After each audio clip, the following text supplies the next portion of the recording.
আসসালামু আলাইকুম। আমার প্রাণপ্রিয় ভাই ও আপুরা, তোমরা সবাই কেমন আছো? আশা করি আল্লাহর অশেষ মেহেরবানিতে তোমরা সবাই অনেক অনেক ভালো আছো। আমিও আলহামদুলিল্লাহ আমার পরিবার পরিজন নিয়ে ভালো আছি। আজকে আর একটি নতুন ভিডিও নিয়ে চলে আসলাম তোমাদের মাঝে। আজকের ভিডিওটি সকালের নাস্তার পর শুরু করে দিয়েছি। সকালের নাস্তাটা আর দেখাতে পারিনি, কেননা সকাল থেকে অনেক ব্যস্ততা ছিল। অফ ক্যামেরায় সকালের নাস্তাটা সেরে নিয়েছি এবং রান্নাঘরের প্রয়োজনীয় কাজকর্ম সেরে নিয়েছি, আরও অন্য কাজ সেরে নিয়েছি অফ ক্যামেরায়। তারপরে চলে আসলাম দুপুরে কি রান্না করব সেই আয়োজন করে নিচ্ছি। আপনাদের ভাইয়ে গতকালকে রাত্রে অনেক পরিমাণের শাক নিয়ে এসেছে।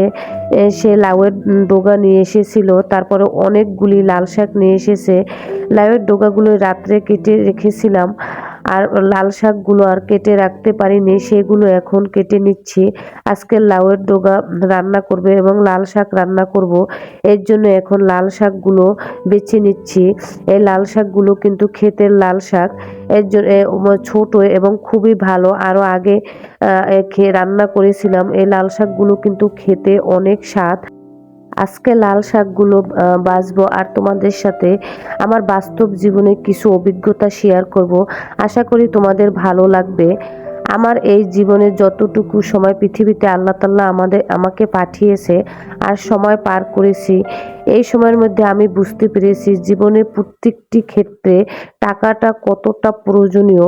এই পৃথিবীতে যার যত বেশি টাকা আছে তার এই পৃথিবীতে তত বেশি সম্মান আছে, তাকে মানুষ তত বেশি সম্মান দেয়, তাকে এই সমাজে প্রায়োরিটি দেয়। কেননা এই সমাজে দেখা যায় যে অনেকেই আমরা যারা শিক্ষিত আছে তাদের কিন্তু আমরা সম্মান করি না। দেখা যায় সমাজে যার যত বেশি টাকা আছে তার মূল্যায়ন কিন্তু অন্যরকম। তাকে দেখা যায় সে যদি শিক্ষিত না হয়, তারপরও তার সমাজে মানে সর্বস্তরে ঊর্ধ্বে মানুষে তাকে মূল্যায়ন করে থাকে। কেননা আমি দেখেছি যার যত বেশি টাকা আছে তার সমাজে তত বেশি সম্মান আছে, তাকে মানুষ তত বেশি সমাজে মূল্যায়ন করে এবং প্রায়োরিটি দেয়। এখন শাকগুলো পরিষ্কার করে তারপরে ভালোভাবে ধুয়ে এখন শাকগুলো আমি ভাজি করে নিব। এর জন্য প্রথমে চুলা অন করে তারপরে প্যান বসিয়ে দিয়েছি। তারপরে এখন পরিমাণ মতো পেঁয়াজ রসুন কুচি 4-5 মিনিটের মতো ভেজে নিয়েছি। এখন শাকগুলো দিয়ে দিয়েছি, তারপরে ঢাকনা দিয়ে ঢেকে 3-4 মিনিটের মতো ভেজে নিব। তারপরে ঢাকনা উঠিয়ে 2-3 মিনিটের মতো নাড়াচাড়া করে শাকটি নামিয়ে ফেলবো। আজকে আমি লাউয়ের ডগা দিয়ে মাছ দিয়ে রান্না করব, এর জন্য কড়াই বসিয়ে দিয়েছি। তারপরে পরিমাণ মতো তেল দিয়ে থেতো করা পেঁয়াজ রসুন দিয়ে দিয়েছি। 3-4 মিনিটের মতো ভেজে তারপরে অল্প পরিমাণে পানি দিয়ে পরিমাণ মতো লবণ, হলুদের গুঁড়া, মরিচের গুঁড়া দিয়ে তারপরে ভালোভাবে 2 মিনিটের মতো কষিয়ে নিব। তারপরে পানি দিয়ে ঢাকনা দিয়ে 2-3 মিনিটের মতো ঢেকে বলক আনার পরে আমি কেটে রাখা এবং ধুয়ে রাখা লাউয়ের ডগাগুলো দিয়ে দেব। তারপরে ঢাকনা দিয়ে ঢেকে 4-5 মিনিটে রান্না করার পরে তারপরে আমি লাউয়ের ডগায় মাছ দিয়ে নামিয়ে ফেলবো। আমার প্রাণপ্রিয় ভাই ও আপুরা, আমি যা বলতেছিলাম, আমি ছোটবেলা থেকে বই পুস্তকে পড়েছি যে পানির অপর নাম জীবন। দেখা যায় পানির পরিমাণও যদি আমরা বেশি খেয়ে থাকি তাহলে দেখা যায় একটি মানুষ কিন্তু বেঁচে থাকতে পারে না। একটি নির্দিষ্ট পরিমাণের পানি খাওয়ার পরে যদি অতিরিক্ত পানি খাওয়া পড়ে তখন একটি মানুষ অসুস্থ হয়ে পড়ে।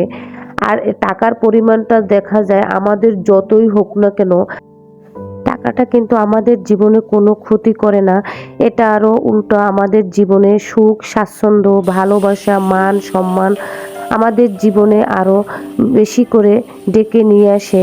কেননা আমাদের সমাজে আমাদের জীবনে টাকাটা এতটা অঙ্গাঙ্গিভাবে জড়িত, এর পরিমাণটা যদি বেশি হয় তাতে আমাদের কোনো ক্ষতি হয় না, উল্টো আরও আমাদের জীবনে সুখ, স্বাচ্ছন্দ্য এবং ভালোবাসা নিয়ে আসে। এর জন্য আমি বলেছি যে টাকার অপর নাম জীবন।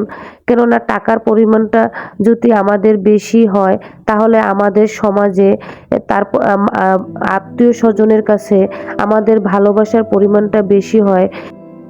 আমাকে দিয়েই দেখায়, আমি যদি হঠাৎ করে অসুস্থ হয়ে পড়ি, দেখা যায় আমাকে সুস্থ করার জন্য প্রচুর পরিমাণে টাকার প্রয়োজন হবে।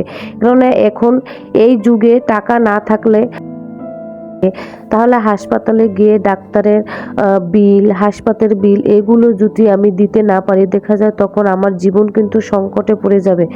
আবার আমি আমার বাস্তব জীবনের অভিজ্ঞতা দেখেছি, যাদের টাকা আছে তাদের এত বড় বড় অসুখ থাকলে তারা যদি লাখ লাখ টাকা খরচ করতে পারে তাহলে দেখা যায় তারা সুস্থ হয়ে যায়। তোমরা বলতে পারো যদি হায়াত কমে আসে তাহলে কিভাবে সে পৃথিবীতে বেঁচে থাকবে? হ্যাঁ, তাও ঠিক। আমাদের আল্লাহ তাআলা হায়াত মওত কার কখন হয় সেটা তো আমাদের হাতে নেই, সেগুলো মহান আল্লাহ তাআলার কাছে। তারপরে আমি বলবো যে দেখা যায় এই যে আমি বাস্তব জীবনে দেখেছি যে যাদের কোটি কোটি টাকা আছে তারা কিন্তু আমাদের বাংলাদেশে চিকিৎসা না করে বিদেশে গিয়ে চিকিৎসা করে কিন্তু তারা সুস্থ হয়ে এসেছে। আবার আমাদের সমাজে অনেকে দেখেছি তাদের টাকা পয়সা নেই, চিকিৎসার অভাবে কিন্তু তারা মারা যাইতেছে এবং বিনা চিকিৎসায় ভুগতেছে। এগুলো কিন্তু টাকার অভাবেই হচ্ছে। যাদের টাকা আছে তাদের কিন্তু এই কষ্টটা পেতে হয় না, বিনা চিকিৎসায় মারা যেতে হয় না। যাদের অনেক অনেক টাকা আছে তারা কিন্তু টাকা দিয়ে চিকিৎসা করে সুস্থভাবে জীবনযাপন করতেছে। আর যাদের টাকা নেই তারা দেখা যায় চিকিৎসাবিহীন মর্মান্তিক জীবনযাপন করতেছে। এইটাই সমাজ, এইটাই আমাদের জীবন, এইটাই বাস্তবতা। ওদিকে তোমাদের সাথে কথা বলতে বলতে আমি কিন্তু আজকে দেশি মুরগি সব মশলা দিয়ে হাত দিয়ে মাখিয়ে তারপরে বসিয়ে দিয়েছি।